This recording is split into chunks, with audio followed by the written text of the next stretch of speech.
नमः शिवाय। ओम नमः शिवाय। ओम नमः शिवाय।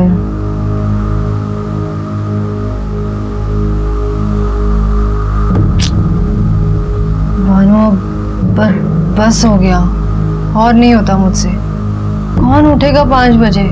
नींद भी पूरी नहीं होती, पूरा दिन खराब हो जाता है। ये तब तक हमें करना होगा जब तक हमें बच्चा नहीं होता।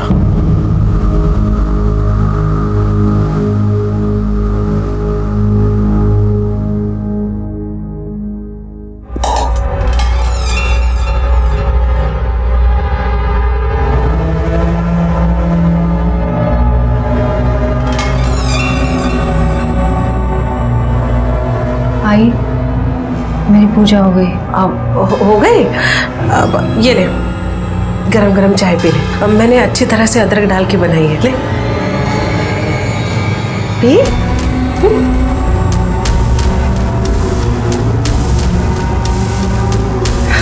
पूरी पी लेना। हाँ,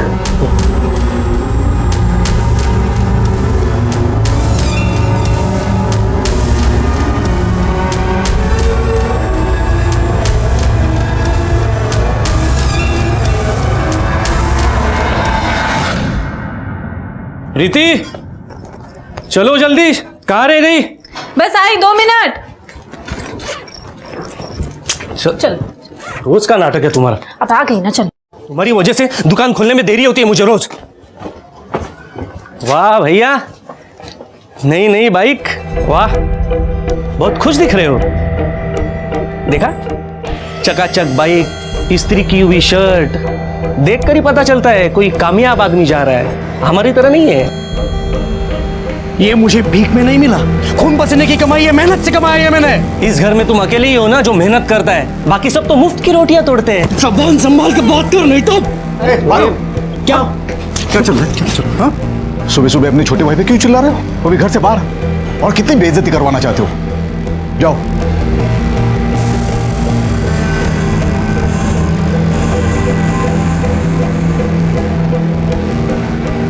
जाओ, दुकान खोलने के लिए देरी हो रही है।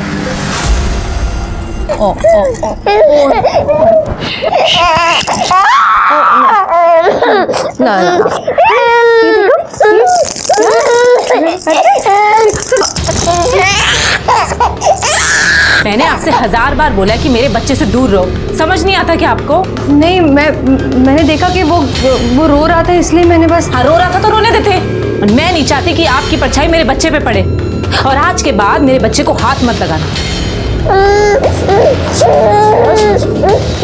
बस बस बस बेबी। क्या है? हाँ? सुबह जो मैंने चाय दी थी वो पी तूने? हाँ, झूठ मत बोल। उसमें जो मैंने अदरक डाली थी वो मुझे किचन के सिंक में दिखी। क्यों नहीं पी चाय तूने? क्योंकि मैं जानती हूँ कि आप मेरी चाय में और भी कुछ मिलाती है। हाँ तो मैं वो चाय नहीं पीना चाहती। उस दवाई से मुझे बुखार आता है। उस बुखार में सुबह जल्दी उठकर मुझे पाठ पूजा करनी पड़ती है। मुझसे समझ लड़ाई की? एक बात कान खोलकर अच्छी तरह से सुन ले मेरी। अगर इस घर में तुझे रहना है तो मेरी हर बात माननी पड़ेगी, समझे? अरे किस मनुष्य घड़ी पे मेरे बेटी की नजर तुझ पे पड़ी और उसके सर पे तेरे साथ शादी करने का भूत सवार हुआ। मनुष्य कहीं की।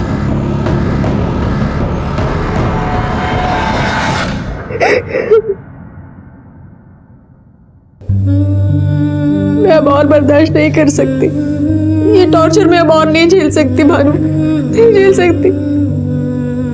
देखो, समझने की कोशिश करो। ये ऐसे सिचुएशन में मैं भी कुछ नहीं कर सकता। नहीं भानु, मैं तुम्हें कुछ नहीं कह रही। जानती हूँ इसमें तुम्हारी कोई गलती नहीं है, कि सिचुएशन ही ऐसी है कि। तो चलो ये रोना बंद करो और मुझे बताओ तुम्हारा बुखार कैसा है? बुखार ठीक है अब। Very good. अच्छा, मुझे बताओ, तुम कल वहां जा रहे हो ना? देखता हूँ अगर कुछ काम। नहीं, देखता हूँ वगैरह कुछ नहीं। तुम्हें वहां जाना ही होगा, तुम्हें मेरी कसम। तुम अगर वहां नहीं गए तो हमें हमारे टॉर्चर का सलूशन नहीं मिलेगा।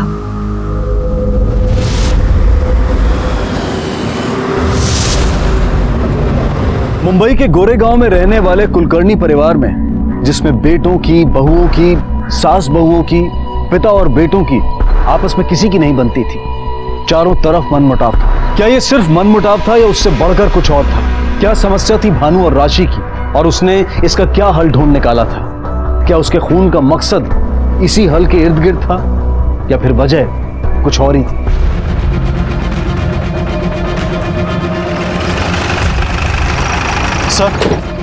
सर ये देखिए, यहाँ पर स्किड मार्क्स हैं।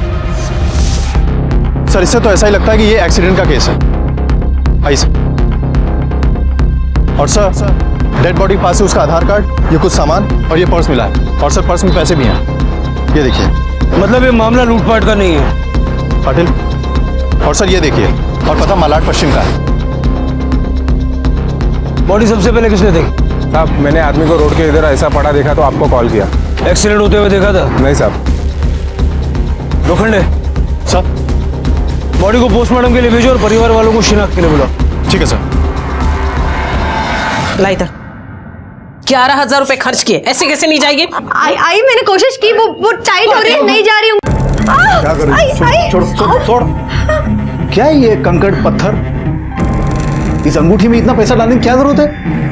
हाँ काय बोलता है तुम्हें? आप जानते हैं ना ये बांझ है, बच्चा पैदा नहीं कर सकती, इसलिए मुझे सारे उपाय करने पड़ते हैं, पता है ना आपको? तुम भी तो ये। हेलो। क्या? देखिए मैं आप लोगों की हालत समझता हूं, लेकिन इस केस से जुड़े कुछ सवाल है जो मुझे आपसे पूछने होंगे। भानु कब और कहां के लिए निकले थे? भानु रोज सुबह की तरफ काम पर चले गए थे। कहां काम करते थे वो? कांदिवली में बीएमसी में क्लर्क थे वो। कांदिवली? अगर वो कांदिवली में काम करते थे तो फिर नवी मुंबई के हाईवे पे कैसे पहुंचे? किसी खास काम से जा रहे थे क्या? हाँ सर, वो उसके ऑफिस का दोस्त है संतोष। उसके घर पे आज पूजा थी, लेकिन वो तो ऑफिस छूटने के बाद जाने वाला था पूजा में। बस बाइक थी, अभी भी ली थी। आज भी वो बाइक से ही गए थे। बाइक का नंबर क्या है? सर एक बात समझ में नहीं आई। भानु की बॉडी के पास से हमें उसका फोन और पर्स तो मिला, लेकिन उसकी बाइक नहीं मिली।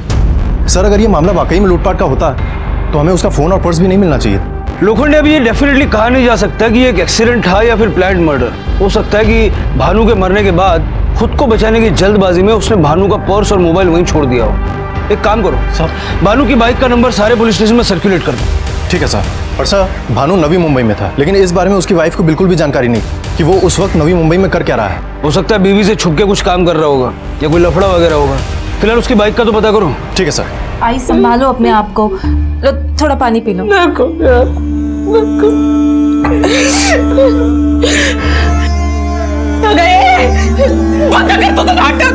कि मगरमच्छ के आंसू किसे दिखा रही है रे? सब कुछ तो तेरी वजह से हुआ है। जब से हमारे घर में आई हमारा बुरा वक्त शुरू हुआ। भानु पति थे मेरे, मैं प्यार करती थी उनसे, मैं उनका बुरा कभी नहीं सोच सकती। और आज उनकी मौत पे आप मुझे ही बातें सुना रही है। तुम मेरे बेटे को फंसाया, उसे बेवकूफ बना के उसके साथ शादी की, हमारे घर को बर्बाद किया। और अब मुझे आंखें दिखाएगी तो? मुझे आंखें दिखाएगी तो? क्या करते? हरीश, माँ को लेके जा अंदर। आई चलो चलो अंदर चलो। माँ चलो आए। चलो।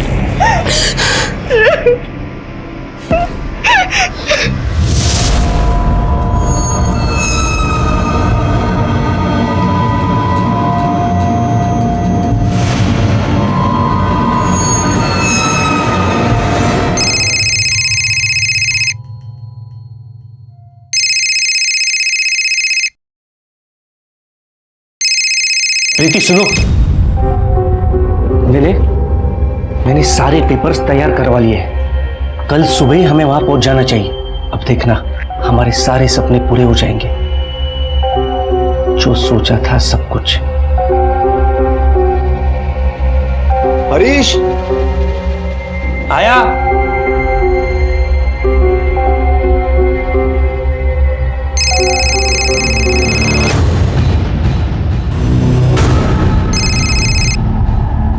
क्यों मुझे बार बार फोन कर रहे हो? मैंने कहा ना कि मैं नहीं आ सकती, पॉसिबल नहीं है। हाँ अच्छा, मैं तुमसे बाद में बात करती हूँ, ठीक है? बाद में।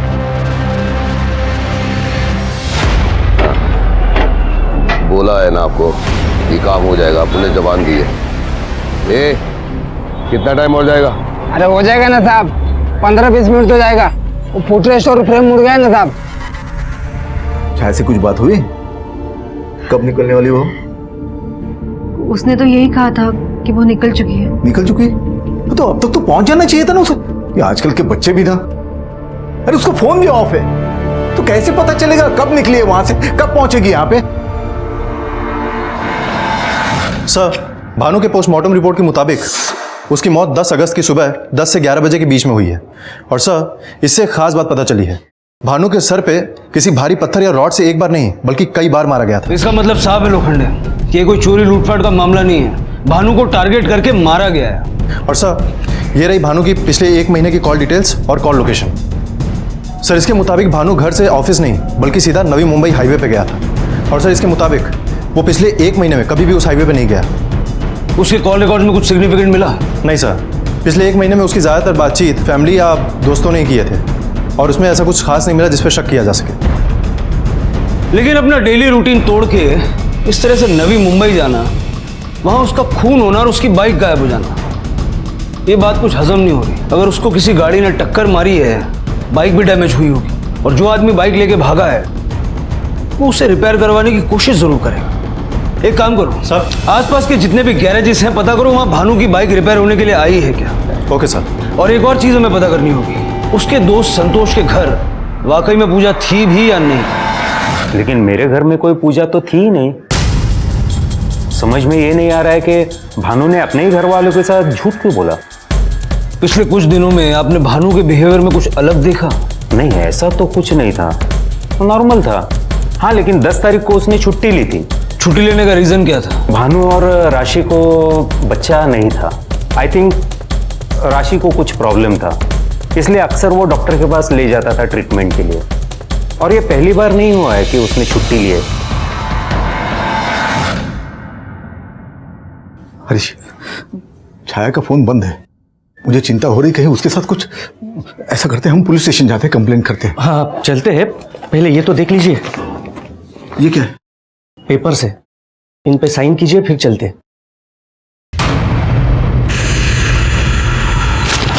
शर्म, बड़े भाई की मौत हुई है, बहन 2 दिन से लापता है, तो तुझे प्रॉपर्टी की पड़ी है। आप गलत समझ रहे। मैं अकेले जा सकता हूँ पुलिस स्टेशन? पेपर्स लेके आ रहे मेरे सामने। सर, ये मेरी बेटी छाया है, पूना में रहती है। कल रात को वो पूना से यहाँ आने के लिए निकली, लेकिन अब तक पहुंची नहीं। और सर, उसका फोन भी ऑफ लग रहा है। पुणे में कब से है आपकी बेटी? 4 महीने हो गए सर, ग्रेजुएशन करने के लिए गई है। कौन से ईयर में है? 2nd ईयर में सर। 2nd ईयर में है और 4 महीने से पुणे है। कोर्स के बीच में से गई क्या? ऐसा क्यों? वो सर, ये है कि वो जो कोर्स कर रही वो पूना में अच्छी तरह सिखाया जाता है, इसलिए पूना में भेजा है उसे। जहाँ वो पीजी में रहती है वहाँ का नंबर तो होगा ना? जी। वहाँ का नंबर दे दीजिए, हम पुणे पुलिस को इन्फॉर्म करते हैं। आपकी बेटी को ढूंढेंगे और हमें आपसे अकेले में कुछ बात करनी है।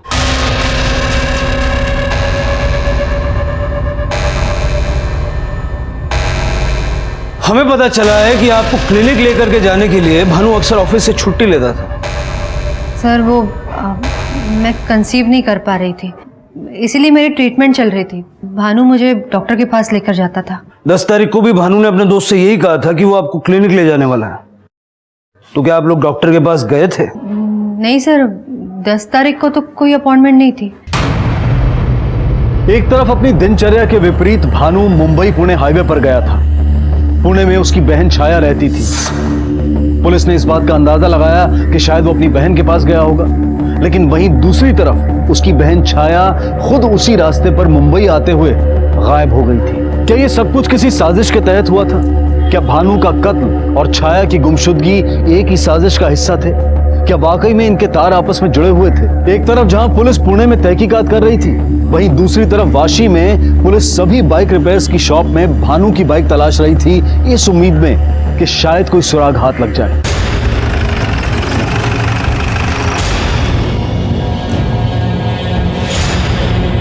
ये जो 1989 नंबर का बाइक है, ये लेके जो आदमी आया था उसका हुलिया याद है? सब ठीक से देखा नहीं साहब मैंने। कुछ भी याद है उसके बारे में?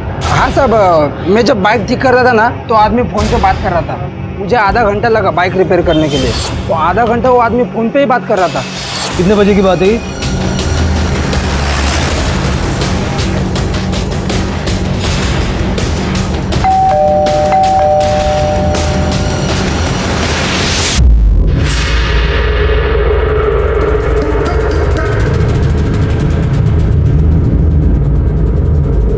बाहर पुलिस आई है। क्या करें?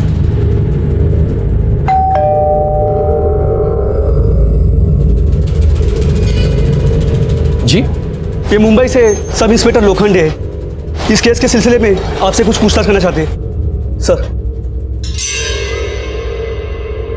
जी कहिए। आपके यहाँ एक छाया नाम की लड़की आई थी पीजी में, कहाँ है वो तो 15-20 दिन ही आ रही और 4 महीने पहले यहाँ से कहीं चली गई। चली गई?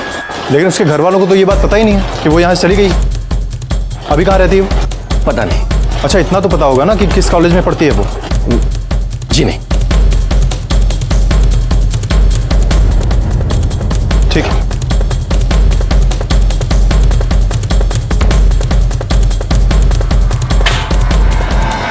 लोखंडे, छाया की पूरी डिटेल्स निकालो, उसके कॉलेज में पता करो, उसके कॉल रिकॉर्ड्स और मोबाइल लोकेशन भी निकालो, और साइबर सेल से कांटेक्ट करो। पता करो कि 2 बजे गैरेज के आसपास ऐसे कितने नंबर एक्टिव थे जिनका कॉल ड्यूरेशन आधा घंटा या उसके आसपास का है। लेकिन सर, वो एरिया तो काफ़ी भीड़ भाड़ वाला है सर, ऐसे तो उस नंबर तक पहुंचने में काफ़ी टाइम लग जाएगा। लोखंडे, इस वक्त हमारे पास कोई दूसरा रास्ता नहीं है। इन नंबर्स की लिस्ट निकलवाओ।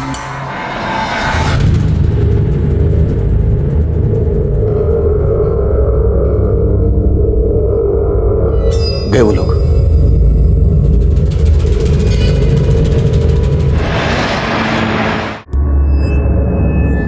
ये पेपर से साइन किए हुए। एक्चुअली बाबा आज नहीं आ सके, उनकी तबीयत ठीक नहीं। हार्ट अटैक आया ना उन्हें, तो हॉस्पिटल में एडमिट किया है। ठीक है, मैं देख लूं। छाया तो 4 महीने से क्लास में आई नहीं। उसका भाई भानु आया था, कह रहा था कि उसे वापस मुंबई लेकर जा रहा है। क्योंकि उसकी तबीयत ठीक नहीं थी इसलिए उसे कॉलेज छोड़ना पड़ा। ये उसकी बेस्ट फ्रेंड है ट्विंकल। सर, मैं और छाया एक ही बेंच पे बैठते थे, पर हमारी ऐसी कोई दोस्ती नहीं थी। मुश्किल से 15-20 दिन की क्लास अटेंड की थी उसने। छाया ने कभी तुमसे कोई बात शेयर नहीं की अपनी फैमिली के बारे में या किसी खास के बारे में? फैमिली के बारे में तो नहीं, पर हाँ, मनीष के बारे में बताया था।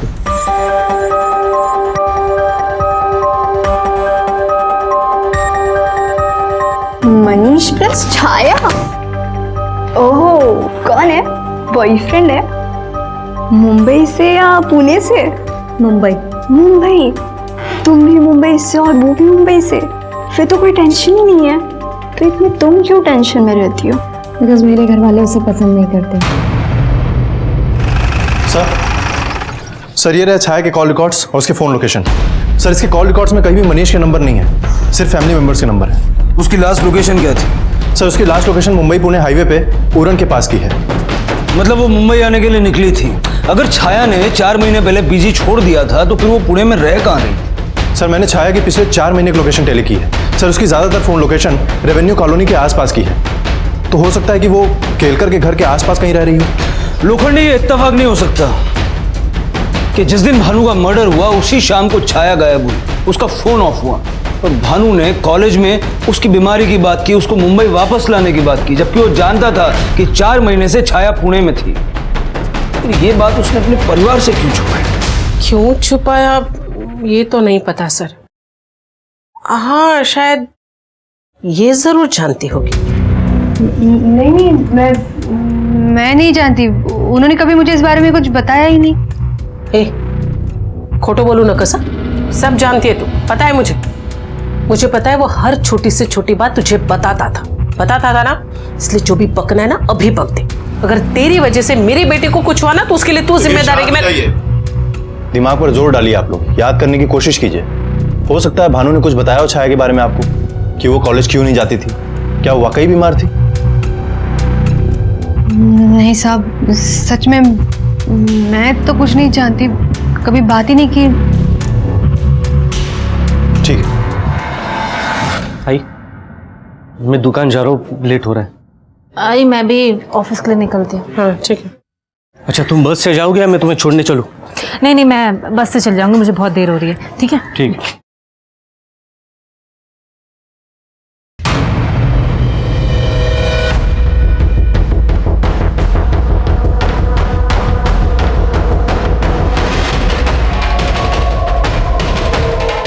अच्छा, मुझे स्कूटर से ही छोड़ दो ना। एक मिनट, पहले तो देरी नहीं हो रही थी, अभी क्या हुआ अचानक? मैंने सोचा कि मैं बस स्टॉप जाऊंगी, बस का इंतजार करूंगी और देर हो जाएगी, इससे बेटर है कि तुम मुझे स्कूटर पे ही छोड़ दो।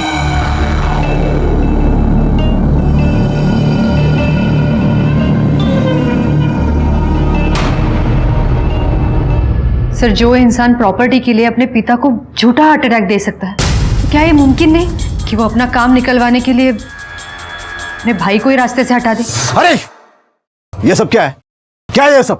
तुम्हारी हिम्मत कैसी हुई ये सब करने की? मुझे पैसों की जरूरत थी और इसके अलावा आपने कोई चारा नहीं छोड़ा था मेरे लिए। ये क्राइम है, क्राइम। इसके लिए तुम्हें जेल भी हो सकती है, समझे? पहले कभी आपने ध्यान नहीं दिया मुझ पर और अब जेल जाने की धमकी दे रहे हैं मुझे। ये जिंदगी तुमने चुनी है खुद अपने लिए। बिना मेहनत किए कोई फल नहीं मिलता। तुमने बिना मेहनत किए फल पाना चाहा, अपने भाई की जाली साइन मारकर प्रॉपर्टी बेचना चाहा। वो वकील को बोल दिया कि मुझे हार्ट अटैक आया। प्रॉपर्टी को लेकर झगड़े होते, वो भी इस हद तक कि हरीश बानू की जान ले सकता था।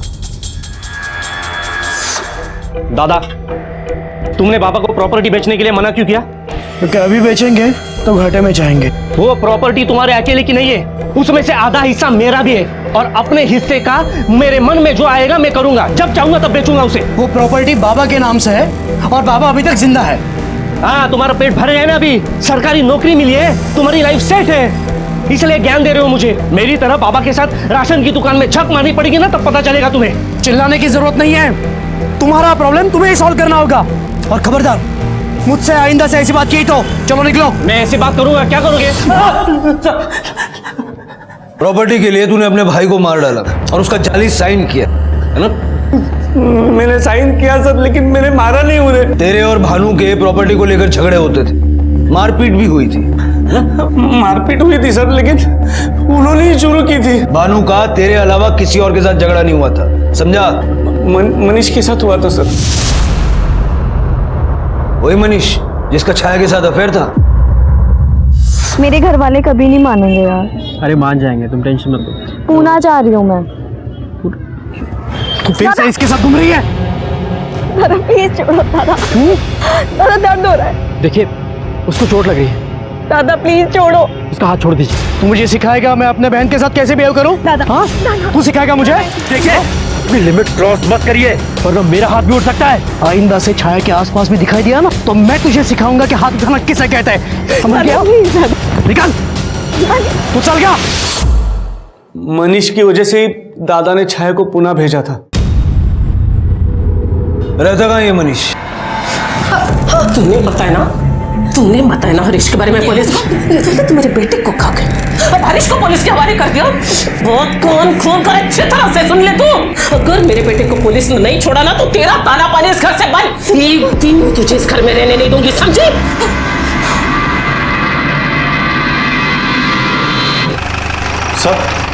सर, मैं मनीष के घर गया था, वहां पर वो तो नहीं मिला, लेकिन उसकी माँ मिली थी। सर, उसकी माँ का कहना है कि वो 4 महीने पहले ही नासिक शिफ्ट हो गया था और तब से उसका छाया से कोई लेना देना नहीं। और सर, वो पिछले 4 महीने में कभी मुंबई आया भी नहीं। सर, ये उसके नासिक का पूरा पता है सर। और सर, उसके बारे में एक खास बात पता चली है, उसको सट्टेबाजी की बुरी आदत है सर। 4 महीने पहले मनीष ने मुंबई छोड़ दिया और 4 महीने पहले ही छाया ने कॉलेज और पीजी दोनों छोड़ दिया। कहीं 4 महीने से पहले की कहानी का आपस में कोई कनेक्शन तो नहीं है? और सर, इस केस में एक बात और कॉमन है सर। छाया की फोन की लास्ट लोकेशन 10 तारीख की शाम के 4 बजे मुंबई पुणे हाईवे की थी।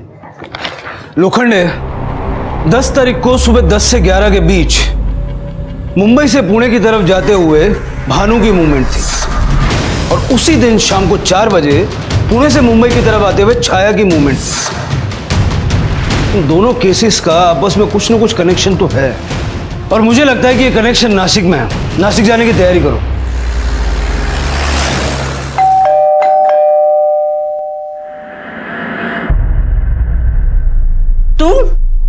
तुम यहाँ क्या करने आई हो? कहाँ है वो? कौन? बताइए मुझे, कहाँ है वो? कहाँ है वो? यहाँ मैं और मेरे पति के सिवाय और कोई नहीं है। अरे क्या ढूंढ रही हो? मैंने कहा ना कोई नहीं है।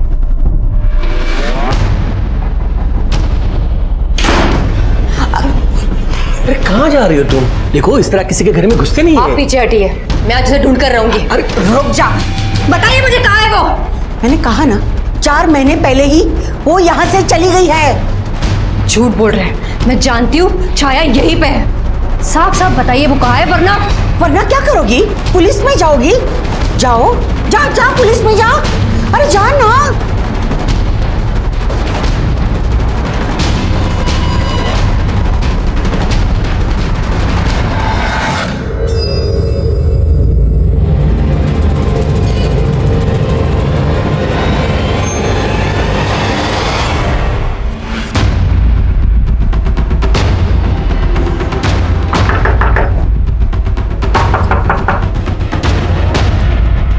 मनीष, सर मैं नहीं जानता छाया कहाँ है। भानु की वजह से मैं और छाया अलग हुई। वो अपने भाई के कहने पर मुझे छोड़कर पूना चली गई, तो मैंने भी उसके बारे में सोचना छोड़ दिया। पिछले 4 महीने से ना तो मैंने उसकी शक्ल देखी है और ना उसकी आवाज़ सुनी है। और सर मेरा यकीन मानिए, मैंने किसी का खून नहीं किया है और ना ही किसी को गायब किया है। ठीक है, फिलहाल तो हम जा रहे हैं, लेकिन जब तक ये केस सॉल्व ना हो जाए शहर से बाहर जाने की सोचना भी मत। चलो। हाँ लोखंडे बोल। सर मैंने मनीष से पूछताछ की है। सर मुझे नहीं लगता कि इन दोनों केसेस में उसका कोई हाथ है। और सर मैंने उसके पड़ोसियों से पूछताछ की है, उनका भी यही कहना है कि कभी उन्होंने मनीष को किसी लड़के के साथ नहीं देखा। सर मनीष की कॉल रिकॉर्ड निकालो और ट्रायंगुलेशन भी पता करो 10 तारीख को उसके मोबाइल की लोकेशन क्या थी। ठीक है सर। सर 10 तारीख को गैरेज के आसपास जितने भी नंबर एक्टिव थे, हमने उनके ओनर की एक लिस्ट बनाई है और वो सभी नंबर हाईलाइट किए जो आधे घंटे के आसपास एक्टिव थे। सर उसमें एक नंबर रघु का भी है जो हिस्ट्री शीटर है। सर उसने जिस नंबर पे कॉल किया था वो नंबर उसके वाइफ का है। और सर एक बात पता चली है कि भानु के मर्डर के वक्त रघु की फ़ोन की लोकेशन भी क्राइम स्पॉट के आसपास की थी। उसके बाद उसका फ़ोन बंद हुआ, लेकिन 11 तारीख को उसका फ़ोन फिर से ऑन हुआ और उसने उसके वाइफ को फ़ोन किया। सर उसका एड्रेस मिल गया है, हम उसके वाइफ से पूछताछ करके रघु तक पहुँच सकते हैं। बीवी से पूछताछ करोगे तो अलर्ट हो जाएगा। काम करो, रघु का और उसकी बीवी का दोनों का मोबाइल सर्वेलेंस पे डालो। हो सकता है कि मनीष और छाया ने मिलके रघु को भानु को मारने की सुपारी दी। Hello, okay. Patel, highway patrol को मुंबई पुणे हाईवे पे एक लाश मिली है। फौरन वहां पहुंचो और कुलकर्णी फैमिली को शिनाख्त के लिए बुलाओ। सर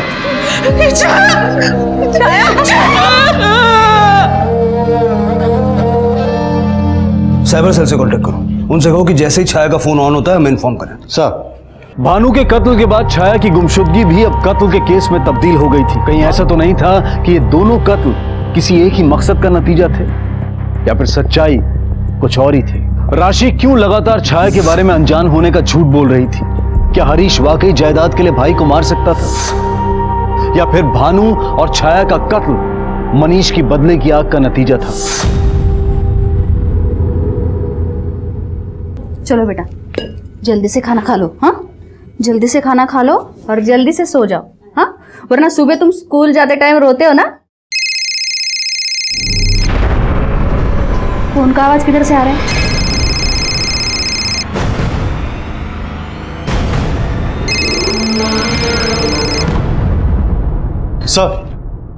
सर छाया का ये फोन एक 10 साल के बच्चे के पास देवलाली में मिला है। सर इसको ये फोन तब मिला जब वो झाड़ियों में अपना क्रिकेट बॉल ढूंढ रहा था।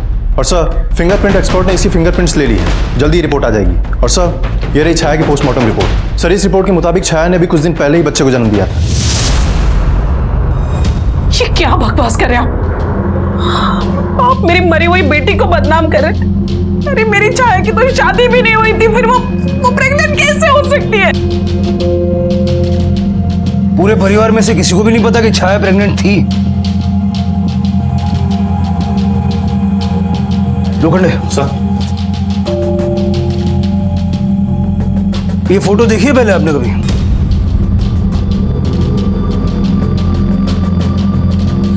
ये छाया का मोबाइल है और ये फोटो उसने अपने मोबाइल से आपको भेजी थी।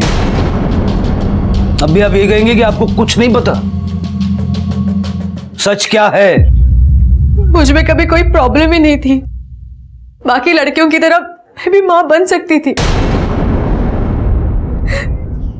मेरे पति भानु कमी उनमें थी। उन्हें शर्मिंदगी से बचाने के लिए मैंने ये ब्लेम खुद पर ले लिया। फिर कुछ महीनों बाद छाया ने मुझे बताया कि वो प्रेग्नेंट थी। अगर अबॉर्शन होगा भी तो भी मैं नहीं करवाऊंगी। मैं अपने ही बच्चे को कैसे मार दूं वही ने। और अगर मैंने इस बच्चे को रखा तो घर वाले मुझे मार देंगे। मुझे तो कुछ समझ में नहीं आ रहा मैं क्या करूं। देखो छाया, तुम जैसा चाहोगी ना बिल्कुल वैसा ही होगा। तुम टेंशन मत लो, कोई ना कोई रास्ता निकाल लेंगे छाया। मुझे बच्चा चाहिए था सर, और इसीलिए मुझे एक उपाय सूझा। ये कभी नहीं हो सकता और मैं होने नहीं दूंगा। मेरी बहन उस लफंगे मनीष के बच्चे को जन्म नहीं देगी। भानु प्लीज, कोई सुन लेगा तो। सुनने दो। देखो एक बार मेरी बात ठंडे दिमाग से सुन लो। देखो हम छाया को पूना भेज देंगे। वहाँ मेरे पड़ोसी थे ना मिस्टर एंड मिसेस केलकर, उनके पास। छाया का बच्चा शहर के बाहर पैदा होगा तो किसी को पता भी नहीं चलेगा, और फिर हम उसे अडॉप्ट कर लेंगे। छाया का बच्चा उसकी आंखों के सामने रहेगा। इससे अच्छी बात और क्या हो सकती है? क्या फालतू जैसे सपने देखने लगे तुम? जो नहीं हो सकता वो नहीं हो सकता। ठीक है तो मैं सबको सच्चाई बता देती हूँ। क्या बताओगी तुम? कि हमारा बच्चा क्यों नहीं हो सकता। इस रोज रोज के टॉर्चर से तो बच जाऊंगी मैं। कहीं ऐसा तो नहीं कि आप इस टॉर्चर से तंग आ चुकी थी और भानु ने भी आपका साथ नहीं दिया और इसी गुस्से में आके आपने भानु को मरवा दिया? नहीं सर, मैं अपने पति से बहुत प्यार करती थी। ऐसा कुछ करना तो छोड़ो, मैं ऐसे सपने में भी नहीं सोच सकती थी। मुझे तो ऐसा लगता है कि सबके पीछे केरकर फैमिली का हाथ है। छाया उनके यहाँ पीजी के तौर पे रहती थी। मैं वहाँ हर रोज फोन करती थी। एक दिन उन्होंने बताया कि छाया वहाँ रहती ही नहीं, वहाँ से कहीं और चली गई है। सर उसे पीजी से निकालने का कोई प्लानिंग नहीं था। उसे कॉलेज से निकलवाना पड़ा था क्योंकि उसका पेट दिखने लगा था और उसे आराम की जरूरत थी।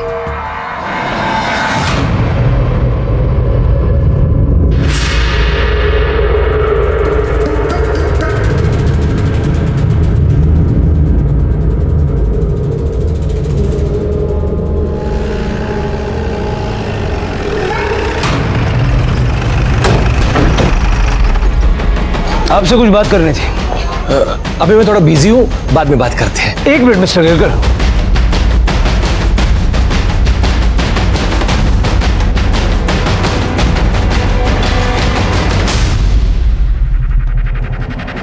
आपको इस मिल्क पाउडर की क्या जरूरत पड़ गई?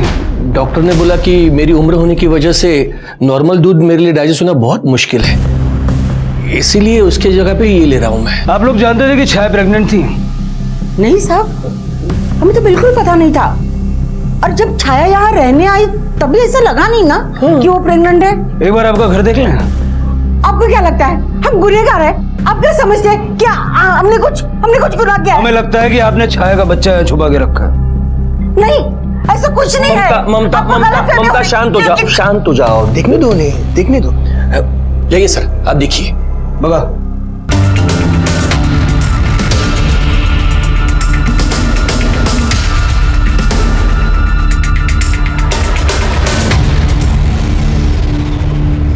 सर यहाँ तो कुछ नहीं मिला। कोई ना कोई तो हमें गुमराह करने की कोशिश कर रहा है। या तो राशि झूठ बोल रही है या फिर ये Kelkar family. Excuse me sir. Hello.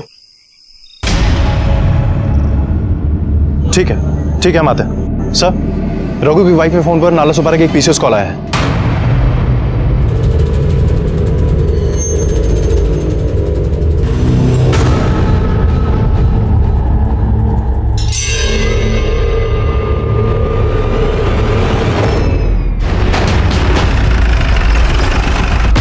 हाँ साहब, यहीं से फोन किया।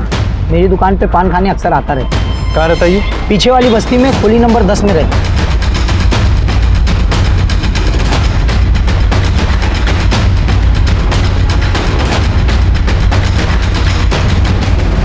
क्यों मारा रे? सर अपन क्या करता साहब, ये अपन का धंधा है और साहब धंधा तो करना पड़ेगा ना। अपन की उससे कोई पर्सनली दुश्मनी तो थी नहीं साहब। अपन को पैसा मिला तो मैंने उसे मारा। किसने दिया पैसा? वो सब अंगद ने साहब। सर मैं और प्रीति एक ही ऑफिस में काम करते थे, हमारा अफेयर चल रहा था। सर भानु भैया को मेरे और अंगद के बारे में सब कुछ पता चल गया था। उसके बाद से वो मुझे ब्लैकमेल कर रहे थे।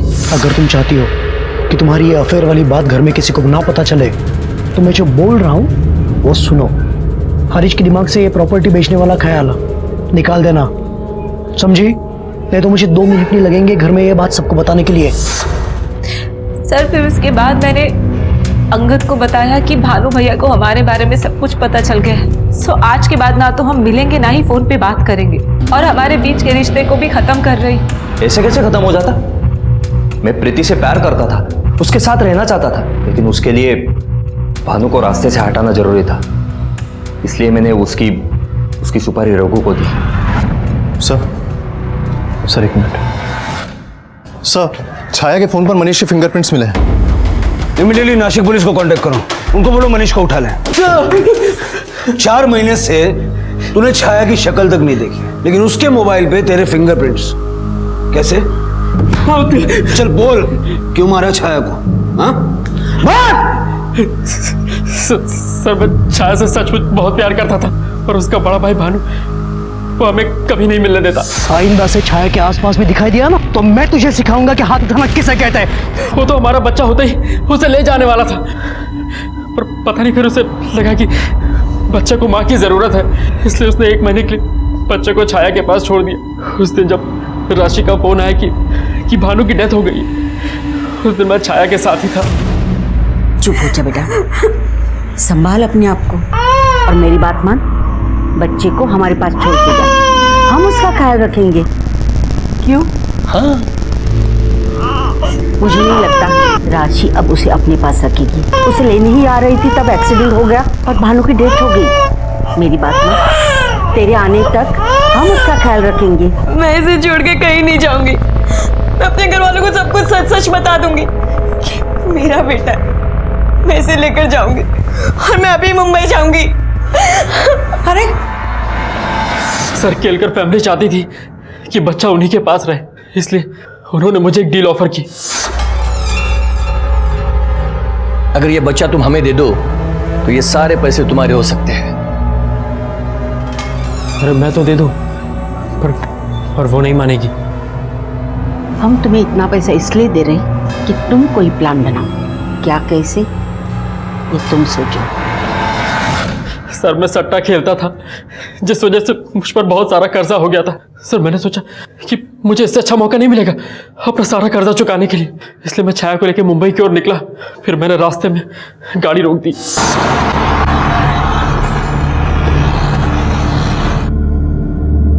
क्या हुआ? गाड़ी क्यों रोक दी? बड़ी जोर की आई, तेरा हो क्या था?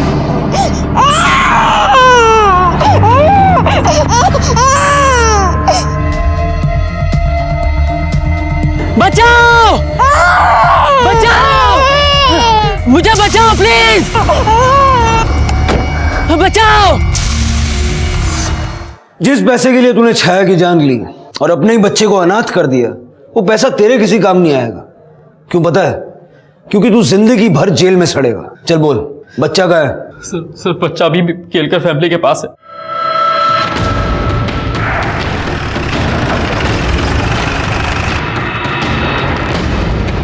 दरवाजा लॉक है, दरवाजा तोड़ो।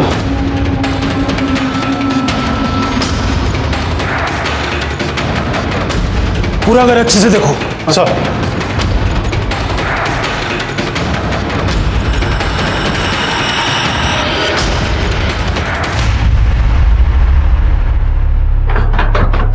सर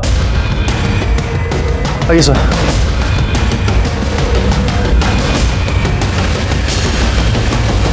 पुलिस की तमाम कोशिशों के बावजूद वो अब तक छाया के बच्चे और केलकर फैमिली तक नहीं पहुंच पाए हैं। उनकी तलाश अब भी जारी है। रघु को भानु के कत्ल के लिए, अंगद को भानु के कत्ल की साजिश के लिए और मनीष को छाया के कत्ल के लिए गिरफ्तार किया गया और ये तीनों इस वक्त न्यायिक हिरासत में हैं। क्राइम पेट्रोल के माध्यम से हमारी उन सभी लोगों से गुजारिश है जिनके अपने बच्चे नहीं हो पाते कि वो समाज के झूठे दबाव में आकर गलत तरीका ना अपनाएं। बल्कि उन मासूम बेसहारा अनाथ बच्चों की तरफ अपना हाथ बढ़ाएं जिन्हें प्यार और घर परिवार की तलाश है, जिनकी आंखों में इंतजार है किसी ऐसे का जो उन्हें अपनापन दे सके। बच्चे खुशियों की सौगात हैं। उनकी एक किलकारी, एक मुस्कान हमारे घर, हमारे जीवन को आनंद से भर देती है। लेकिन अगर एनसीआरबी के रिकॉर्ड्स देखे जाएं तो रोज बच्चों पर होने वाले ना सिर्फ अपराध बल्कि अपराधों की जघन्यता भी बढ़ती चली जा रही है। ये कैसा समाज बन गया है हमारा? आज हम अपने बच्चों की सुरक्षा को लेकर बिल्कुल भी विश्वस्त नहीं है। ये तुम्हारा बेटा है? नहीं, ये मेरा भांजा है।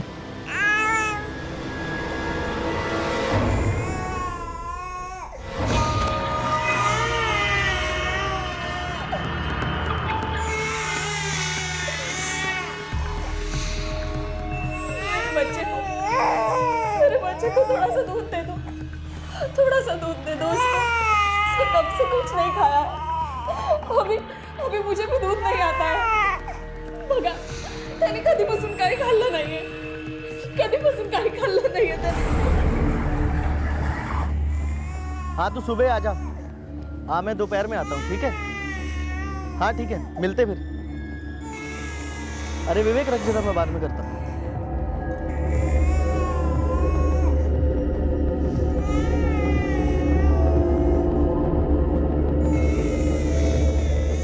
यार बच्चा कौन छोड़ के गया? ओ आए, किसके साथ हो आप? ओ अरे कितना प्यारा बच्चा, कौन छोड़ गया?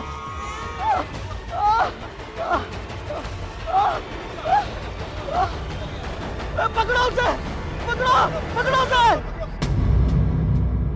साहब वो छोटा बच्चा बहुत प्यारा था तो मैं उसके साथ खेलने लगा, लेकिन वो अचानक जाने कहां से आई और मेरे सर पे यूं दे मारा उसने। मुझे कुछ समझ ही नहीं आया साहब। सर चोट तो गहरी नहीं है, लेकिन जिस तरह से इन्हें मारा गया है बाहर खतरनाक भी हो सकता था। जिस लड़की ने तुम पर हमला किया वो तुम्हारी जान पहचान वाली थी? नहीं साहब, मेरी जान पहचान की नहीं थी और ना ही कोई दुश्मनी है साहब। मुझे तो कुछ समझ में नहीं आया उसने मुझे क्यों मारा। मैं तो शहर का भी नहीं हूँ साहब, कल ही अपने गांव से आया हूँ। उस लड़की का चेहरा तो तुमने देखा ही होगा, स्केच बनवा दो उसका। नहीं साहब, उसने अचानक से मेरे सर पे दे मारा तो मैं चेहरा नहीं उसका देख पाया साहब। अरे ले बाबू, झूला खेलेगा? किसी हंस रहा है? ओ बाबू, चलो दूध पी लो। आ झुमरू बड़े होके क्या बनेगा बताओ? पायलट बनेगा, जहाज चलाएगा, बूम बूम बूम। हाँ, बहुत बड़ा बनेगा मेरा बाबू। मासी तुझे कितना प्यार करती है। हाँ, पेपर कोर्ट सबमिट कर। बहू, अच्छा तांबे, उस औरत के बारे में कुछ पता चला जिसने उस आदमी पर हमला किया था? सर अभी तक तो नहीं, लेकिन बच्चे के साथ घूमने वाली सभी औरतों पर हम नजर रखे हुए हैं। कोई ना कोई सबूत बहुत जल्द मिल जाएगा। ठीक है।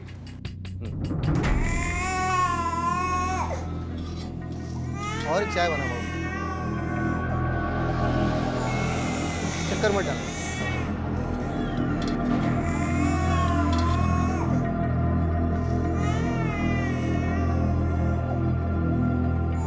अरे कौन थी ये लड़की? नमस्कार, Malad police station, pi Dhanawade बोलते हैं। क्या? कहाँ? ठीक है, पहुंच रहे हम लोग। नीपा सर, गाड़ी निकालो। सर ज्यादा खून तो नहीं बह रहा है ना? कैसे हुआ ये सब? साहब मी ते चहा घेत होतो। उस औरत की शक्ल देखी है आप लोगों ने? साहब मैंने उस औरत की शक्ल देखी है।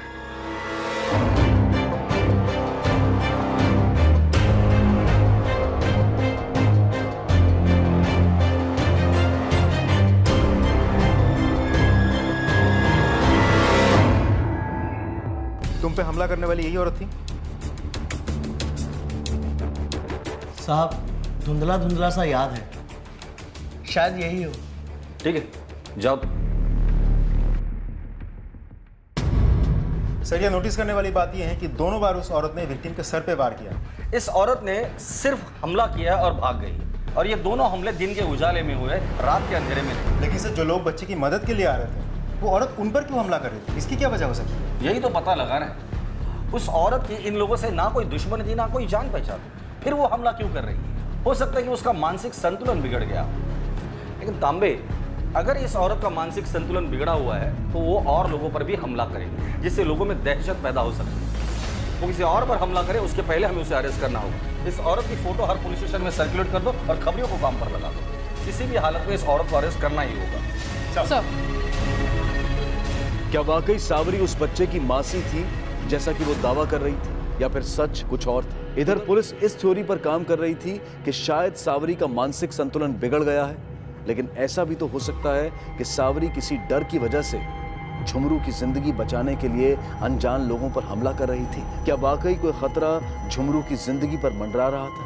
और अगर ये सच है तो कहीं ऐसा तो नहीं कि झुमरू की जान बचाने के लिए सावरी खुद किसी की जान ले बैठे?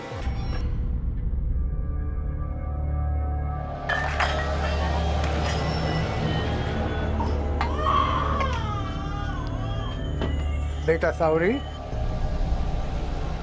बेटा इतनी रात को बर्तन मांज रही हो? कल सुबह काम करना था ना? स्वामी जी, थोड़ा ही तो है, मांज लेती हूँ ना। ठीक है। ये खिलौना तूने खरीदा है? जी स्वामी जी, मैं इसके लिए बहुत बड़े बड़े सपने देखती हूँ। ऐसे पैसे खर्च करके वो बड़ा नहीं बनेगा।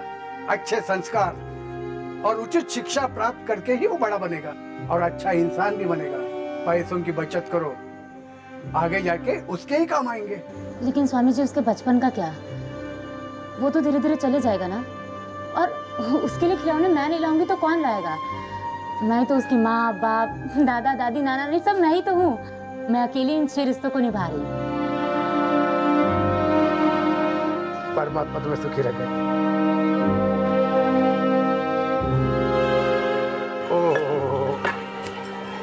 बेटा रोते नहीं बेटा, मैं कर लेता हूँ, मैं लेता हूँ बेटा।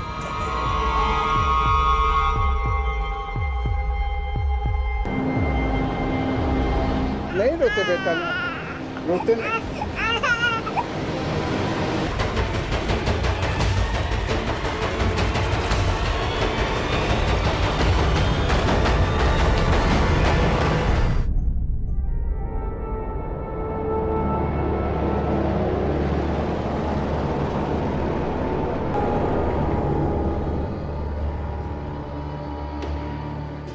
कहाँ जा रही हो? तुम आश्रम छोड़ के तो जा सकती हो, लेकिन ये नहीं बता सकती ये बच्चा किसका है। ये बच्चा तूने चुराया है। नहीं स्वामी जी, नहीं, मैं इस बच्चे की कसम खा के कहती हूँ, मैंने इसे नहीं चुराया। स्वामी जी, इसकी माँ बहुत खराब है, इस बच्चे की जिंदगी खराब कर देती, और मैं नहीं चाहती मेरे बाबू की जिंदगी खराब हो,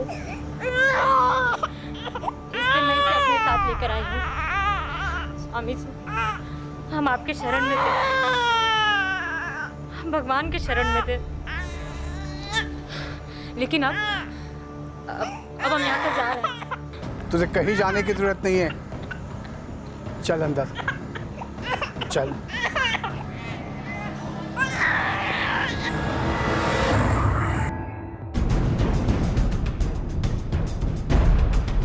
सर, अभी अभी खबरों से पता चला है कि लोगों पे हमला करने वाले उस लड़की को एमजी रोड के पास एक धर्मशाला में देखी गई। उन लोगों का ये भी कहना है कि उसी धर्मशाला में रहती है वो। पक्का ये वही लड़की है? Yes sir.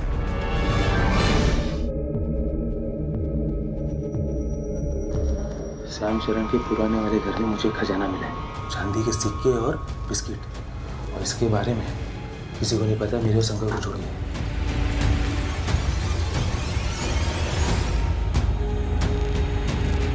सावरी मां ना होते हुए भी झुमरू के उज्जवल भविष्य की ना सिर्फ कामना कर रही थी, बल्कि हर खतरे का भी सामना कर रही थी। आज उसे खजाने की जानकारी मिली है। क्या करेगी वो?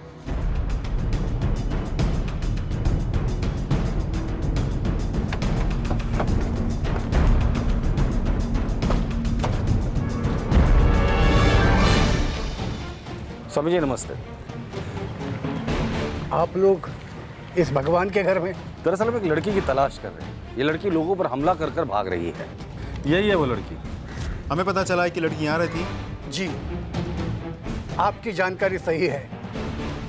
ये लड़की यहाँ रहती थी, अब नहीं रहती। सावरी बेटा, ये 3 यात्रेकरू आए हैं, उनके लिए तुम खाना बना पाओगी? जी स्वामी जी। चलो आपको चल। 3 यात्री आए थे यहाँ और कुछ दिन ठहरे। उसने बोला वो उसके गांव के हैं, शायद उनके साथ वो चली गई। कहाँ रहती है वो हमें पता नहीं। वो अकेली आई थी या उसके साथ कोई और भी था? वो अकेली थी। स्वामी जी, ये लड़की ज्यादातर किससे बात करती थी या किसके करीब थी या घुल मिल जाती थी? दरअसल हमें उसके घर परिवार के बारे में जानना था। माफ करा, इसके बारे में हमें और कुछ पता नहीं है। आश्रम के लोगों से पूछताछ करो। चल।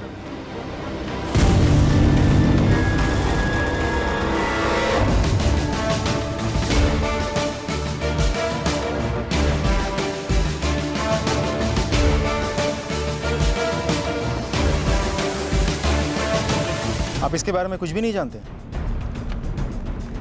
स्वामी जी इस लड़की को अपनी बेटी की तरह मानते थे, पर कभी किसी से इस लड़की के घर परिवार के बारे में पूछा नहीं। कभी इसकी बातों से कुछ पता चला? ये कहाँ से आई थी, कहाँ चली गई? नहीं।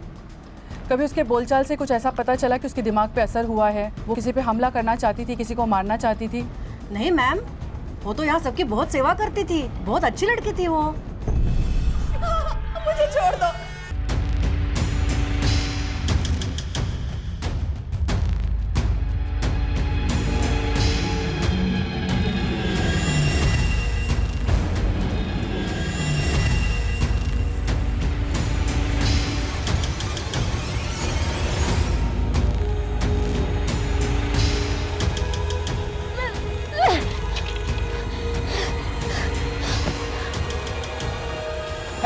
क्या कर तू? ये क्या है?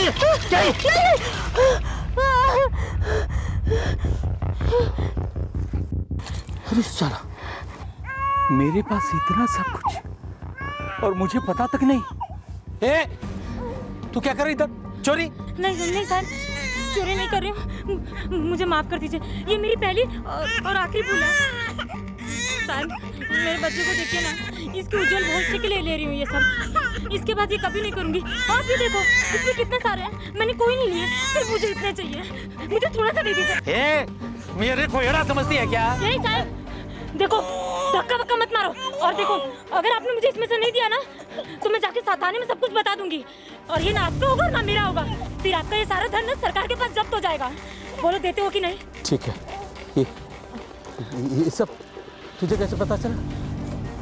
वो शंकर और हरिया के मुझसे। स्वामी की मदद से पुलिस ने सावरी के गांव का पता तो लगा लिया था, लेकिन गांव पहुंचने पर उनका सामना एक ऐसे सच से होने वाला था जिसकी उन्होंने कल्पना भी नहीं की थी। ये अब तक की तहकीकात में पुलिस को लगा सबसे बड़ा झटका साबित होने वाला था। सर, मैंने पता किया, इस शक्ल की कोई भी लड़की इस गांव में नहीं रहती और आसपास में भी नहीं। लेकिन उस आश्रम के स्वामी ने तो इसी गांव का एड्रेस दिया था। शायद वो हमें भटकाने की कोशिश कर रहा है। पर वो ऐसा क्यों करेगा? क्योंकि वो उस लड़की को बचाना चाहता है। अगर वो ऐसा कर रहा है ना, तो बहुत पछताएगा।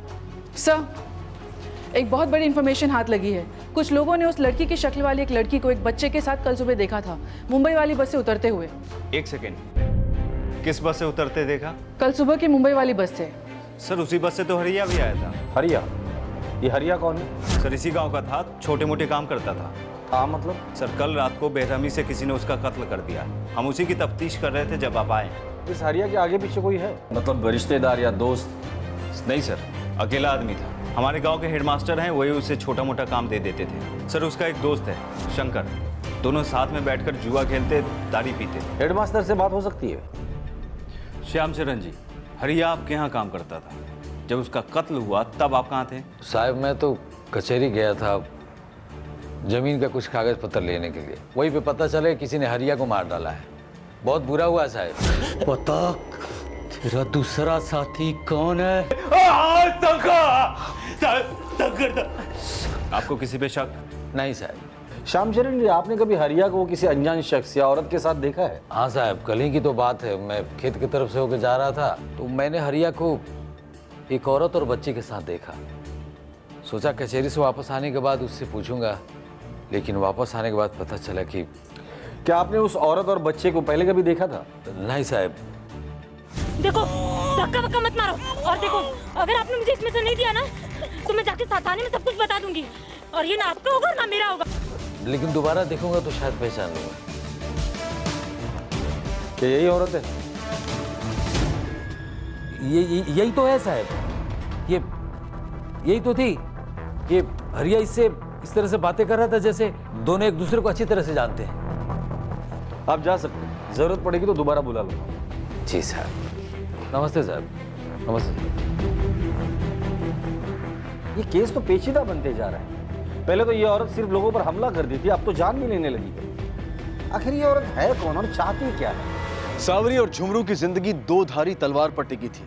एक तरफ पुलिस उसे हत्या जैसे संगीन अपराध के संदेह में तलाश कर रही थी, और दूसरी तरफ उसकी अपनी जान पर खतरा मंडरा रहा था। और सबसे बड़ा सवाल यह था कि सावरी किससे भाग रही थी और झुमरू को किससे बचा रही थी। शंकर, हरिया और शंकर की जोड़ी थी, बचपने की यारी थी, दोनों साथ ही घूमते थे। ये शंकर कहाँ मिलेगा?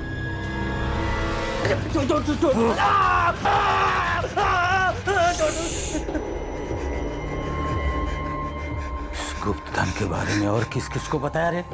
नहीं साहब, किसी को नहीं बताया। ये बात सिर्फ मुझे हरिया ने बताई थी। हरिया ने बताया? तुम दोनों ने मेरी दौलत को बर्बाद करना शुरू कर दिया रे। क्यों? माफ कर दो साहब, अब नहीं होगा साहब, अब नहीं होगा साहब, माफ कर दो साहब, अब नहीं होगा, माफ कर दो साहब। तुझे माफ कर देता हूँ, करने भी नहीं दूंगा।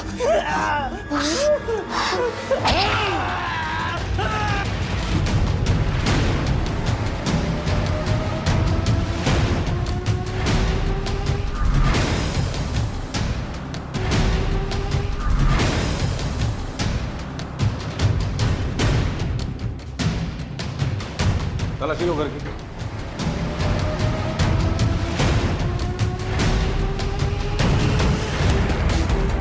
चेक करो। और फिर गला काट दिया इसका।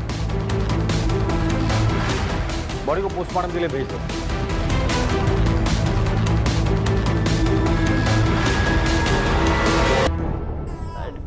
मडगोळ सोन्याचं कडगोळ रुपयाचा राजा तान्या बाळा तान्या बाळा भोळ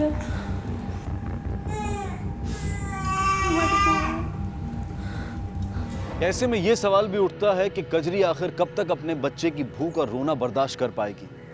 आखिर वो एक माँ है, क्या वो कभी टूटेगी? और सबसे बड़ा सवाल यह भी है कि ये झुमरू कौन है और उसका कजरी से क्या रिश्ता है। उससे भी ज्यादा पेचीदा पहेली सावरी की है। सर, लगता है इस लड़की का दिमाग पे कोई गहरा असर हुआ है। ये लड़की तो समाज के लिए खतरा बनते जा रही है। लेकिन इसका मकसद क्या है समझ नहीं आ रहा। ये जरूर किसी बड़ी साजिश को अंजाम देने जा रही है। जब तक इसकी पहचान नहीं मिलती तब तक इसका मकसद समझ पाना बहुत मुश्किल है। और इस लड़की को पर्सनली जानता था आश्रम का स्वामी। लगता है इस स्वामी से अलग तरीके से पूछताछ करनी होगी।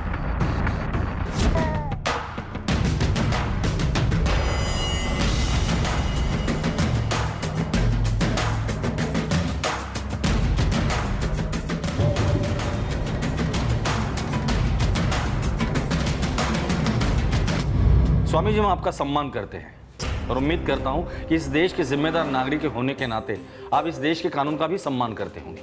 अभी तक आपने इतने लोगों की मदद की है, इस बार कानून की मदद कर दीजिए। देखिए, जिस लड़की की हम तलाश कर रहे हैं वो बेमतलब लोगों पे हमला करती है, तो उसके साथ बातचीत करके, उसके बोलचाल से, हाव भाव से कभी लगा कि उसका मानसिक संतुलन बिगड़ गया है? नहीं, कदीच नहीं। उसके बारे में कुछ तो पता होगा आपको? नहीं, उसकी कहानी तो मैं नहीं जानता, पर वो एक अच्छी लड़की थी, नेक और समझदार। मैं तो उसे अपनी बेटी की तरह समझता था। ये तुम्हारा बेटा है? ये मेरा भांजा है झुमरू। अगर वो औरत उस बच्चे की मौसी है तो उसकी माँ कौन है और कहाँ है? मुझे पता नहीं। पुलिस की हर मुमकिन तहकीकात और खोजबीन के बावजूद अब तक ये नहीं पता चल पा रहा था कि सावरी और झुमरू जिंदा भी हैं या फिर मारे गए हैं। सावरी और झुमरू की जिंदगी पर मंडरा रहा खतरा भी अब तक एक रहस्य बना हुआ था, और ऐसे में एक ऐसी घटना घटी जिसने इस केस को और इस केस से जुड़ी जांच को एक सही दिशा प्रदान की।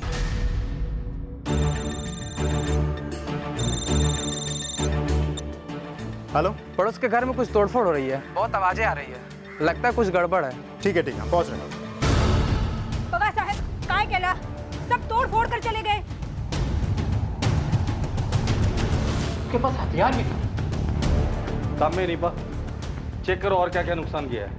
सर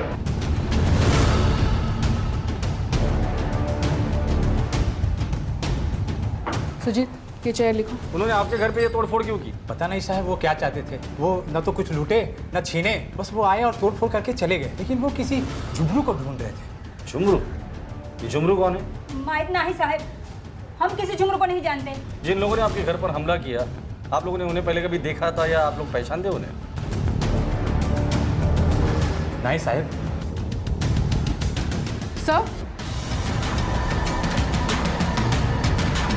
सर ये देखिए, ये तो वही लड़की लगती है।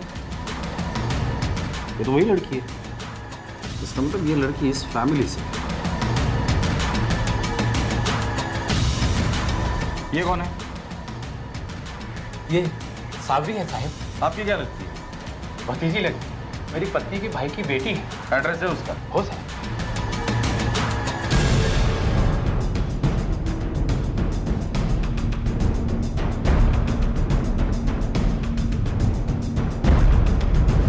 क्या सावरी आपकी बेटी है? हाँ, हमारी बेटी है सर। यही सावरी? हाँ साहब, पर क्यों, क्या हुआ? मेरे बच्चे ठीक तो है ना? सावरी से आपकी आखिरी बार कब बात हुई थी? साहब, उसी दिन जिस दिन वो घर से भाग गई थी। सावरी का कोई बच्चा भी है? अरे नहीं साहब, अभी उसका ब्याह किधर हुआ है? आपकी बेटी के साथ किसी की कोई दुश्मनी थी? नहीं साहब। ये ऐसा तो नहीं आपकी बेटी के साथ किसी का चक्कर चल रहा था? शायद उसके साथ वो भाग गई हो, या फिर कोई करीबी दोस्त है, रिश्तेदार, कोई आदमी या औरत जिसके घर को जा सकती हो। सावरी का अपनी बड़ी दीदी कजरी से बहुत लगाव था। ये कजरी रहती कहाँ है?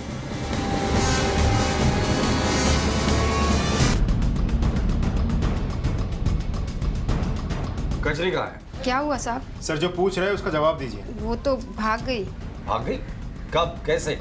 आप लोगों ने पुलिस को इन्फॉर्म किया? साहब उसका घर वाला प्रवीण और बाकी लोग भी उसे ढूंढने गए हैं। उसका किसी के साथ झगडा हुआ था? तुम्ही लोकांनी त्रास दिला होता तिला? साहब आम्ही काय त्रास देना तिला, वो तो वैसे भी चालाक थी। साहब वो एक नंबर की बेकार औरत है, इतना हरा भरा अच्छा घर छोड़ के भाग गई। फोटो है उसकी?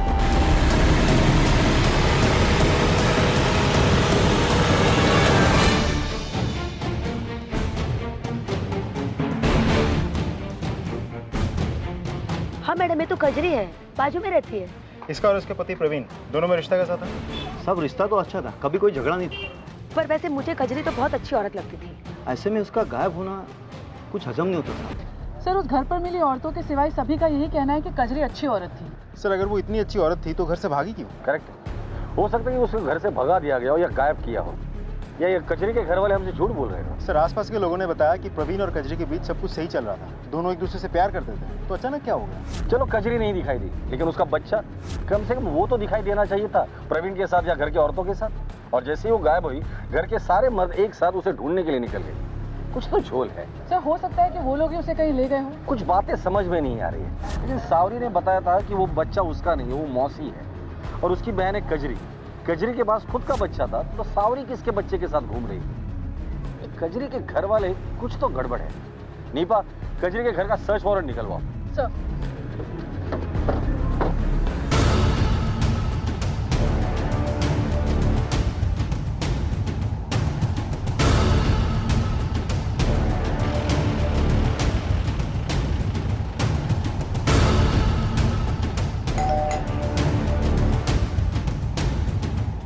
आपके घर की तलाशी लेनी है। ये रहा सर्च वारंट। चलिए जरा साइड में हो जाइए। आप भी इधर आइए। नीपा, तुम यही रुकना। सर तलाशी लो सब जगह।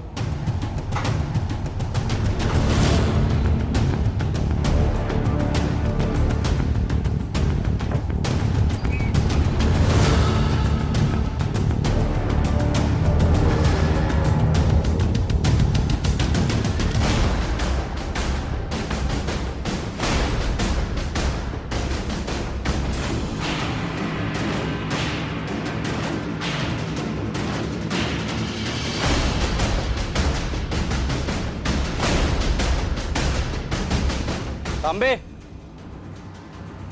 सर। तांबे, ये मिट्टी उस मिट्टी से अलग है। लगता है ये गड्ढा अभी भी खोदा हुआ है। खुदवाओ इसे। सर।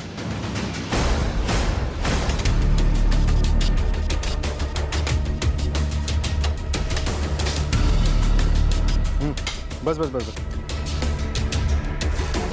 प्रवीण। प्रवीण क्या? सब प्रवीण ने कजरी और उसके बेटे को मारा। और तुम लोगों ने दफना दिया? नहीं नहीं नहीं साहब, हमने कुछ नहीं किया। हमने उस मिट्टी को छुआ भी नहीं। वो प्रवीण और उसके बाबा और उसके भाइयों ने उन्हें दफनाया साहब। सच्ची। प्रवीण कहाँ है? सब वो प्रवीण कहाँ है? सब वो झुमरू को मारने गए हैं साहब। ये झुमरू कौन है? कजरी का बेटा। कजरी सा मुलगा? फिर जिस बच्चे की लाश मिली है वो कौन है? और झुमरू कहाँ है? साहब आम्हाला सगळं नाही माहिती। वो तो प्रवीण ने बोला था कि कजरी से पता करे कि झुमरू कहाँ है। सच्ची साहब हमें इतना ही मालूम है साहब। नीपा, प्रवीण के साथ जितने भी लोग हैं सबके नंबर ले लो इनसे, और नंबर लेने के बाद इन्हें भी अरेस्ट कर लेना। सर।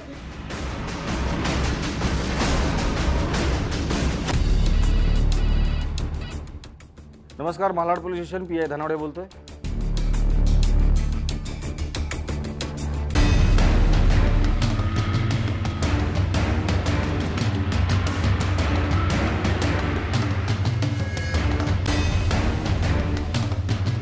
इंस्पेक्टर साहब इस तरफ चलिए, हटिए। बाजू हटिए। इंस्पेक्टर साहब नहीं रोते, नहीं रोते, हाँ नहीं रोते, हाँ रोते नहीं। ओ शांत हो जाओ। ये क्या है? बच्चे के मुंह पर काली पोती गई है।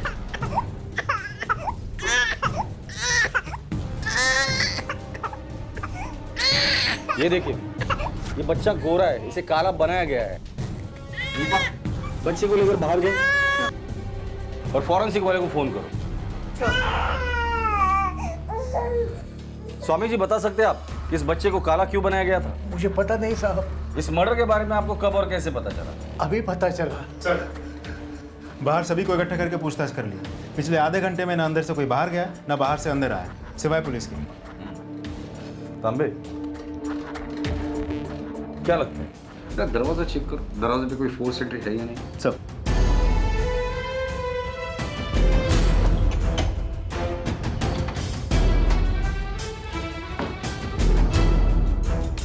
सर, ये कुंडी तो टूटी है, काम ही नहीं करती।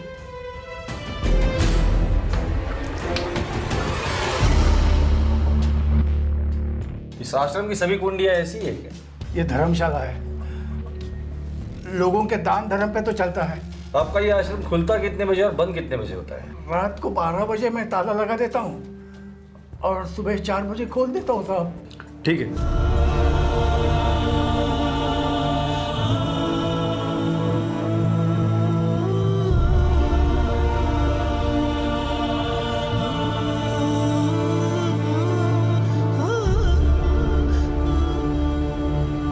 लेकिन सावरी ने मां सी होकर भी मां से बढ़कर ममता के हर फर्ज को और हर धर्म को निभाया।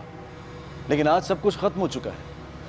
उसकी हत्या हो चुकी थी। झुमरू के सर पर रखा सावरी की ममता का आंचल अब खुद सावरी का कफन बन गया था।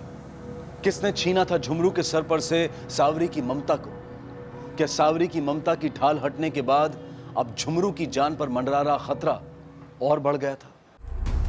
सर, शंकर और हरिया के कॉल डिटेल्स दोनों जमाल के टच में थे। जमाल, वो सड़क छाप गुंडा? Yes sir. वो तो चोरी का सामान बेचने का काम करता है। ये शंकर और हरिया का उसके साथ क्या काम होगा? सर, हो सकता है शंकर और हरिया भी इस धंधे में हाथ पैर जमा रहे हैं। उठाकर लेकर आओ इस जमाल को। सर,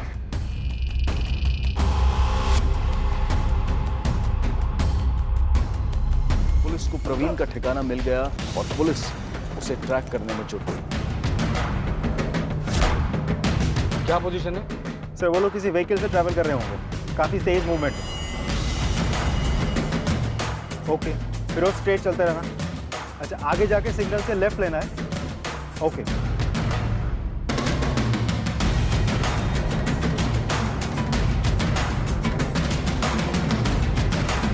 सर, वो लोग सरकारी अनाथालय की तरफ जा रहे हैं। फिरोज, जल्दी लो।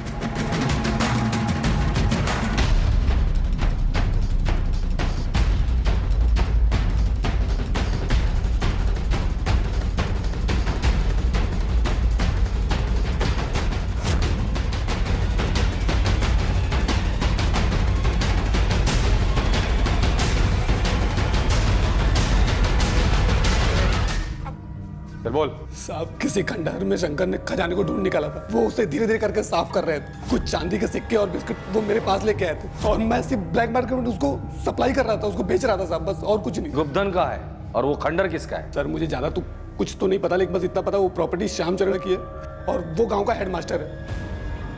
साहब मैं कजरी और बच्चे को मार डाला, लेकिन सावरी को मैंने नहीं मारा। हाँ लेकिन मौका मिलता तो उससे भी मार डालता। कजरी और उस मासूम बच्चे ने तुम्हारा क्या बिगाड़ा था? क्यों मारा उन्हें? और सावरी और झुमरू के पीछे क्यों पड़े थे? साहब हम लोग गांव के खाते पीते बड़े लोग हैं, इज्जत है गांव में, सब कुछ सही चल रहा था हमारे बीच में। और फिर एक दिन कजरी पेट से हो गई। मैं खुशी खुशी उसको उसके मायके छोड़ आया बच्चे को जन्म देने के लिए, लेकिन बाद में बच्चा गोरा पैदा हुआ। साहब मैं कजरी साधारण काले लोग हैं हम लोग, बच्चा गोरा पैदा हो ही नहीं सकता है। बच्चा पैदा होने के बाद उसके माँ बाप को शक हो गया। सब समझ गए वो कि उनकी बच्ची ने कहीं मुंह काला किया हुआ है, लेकिन बात फूट के बाहर आ जाती ना तो मिट्टी पलीत हो जाती दोनों की। चोरी छिपे काले बच्चे को लाके कजरी की गोद में डाल दिया, जिसकी मां मर चुकी थी थोड़े दिन पहले उसको जन्म देते समय। कजरी वही बच्चा लेके मेरे घर आ गई। मैं तो साहब अपना बच्चा समझ के उसे साल भर से लाड दुलार में पाल रहा था। एक दिन अचानक भनक लगी मुझे कि कजरी के मैके में गोरा बच्चा पल पोस के बड़ा हो रहा है। कजरी भी बीच बीच में मैके जाया करती थी। मेरा शक और पक्का हो गया। सावरी की शादी भी नहीं हुई थी ना, वहीं पाल पोस रही थी उसको। मैंने सच पता करने की ठान ली। फिर मुझे याद आया कि गांव के बाकी अधिकारियों की तरह वीडियो भी हमारे घर आया जाया करता था। वीडियो भी ऐसे ही आता था। हम लोग बहुत सेवा करते थे उसकी। लेकिन कजरी उसकी शक्ल सूरत पे कब फिदा हो गई पता ही नहीं लगा। शहरी था, गोरा चिट्टा था, भनक तक नहीं लगने दी हमें। छिप छिप कर मिलने लगे दोनों और मैं झमरू को मारने ही गया था, लेकिन मेरे पहुंचने से पहले सावरी उसको लेके चंपत। मैंने फिर पिटाई लगाई कजरी की और अपने आदमी से ये पता लगवाया कि बच्चा आखिर किस अनाथालय में है। मैं उसे वहां मारने ही गया था, लेकिन आप लोग आ गए और मेरा खेल ही बिगाड़ दिया आप लोगों ने। पर इसी खौफ की वजह से कजरी के माँ बाप ने मुंह नहीं खोला और ना ही उसके रिश्तेदारों ने। चल बता, सावरी को क्यों मारा तूने? साहब मैंने बोला तो कि कजरी को और बच्चे को मैंने मारा है, लेकिन सावरी को मैंने नहीं मारा।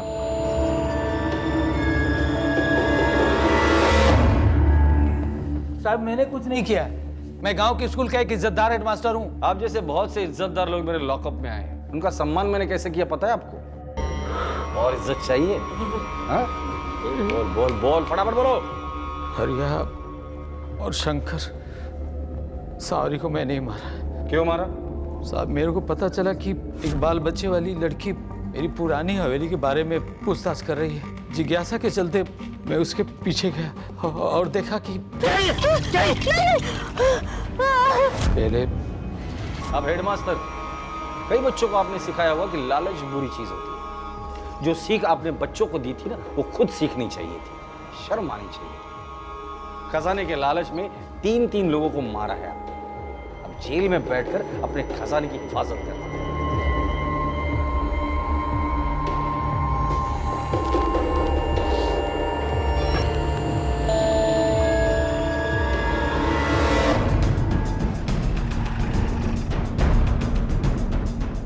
माफ कीजिए, लेकिन आपकी बेटी सावरी की किसी ने हत्या कर दी। क्या?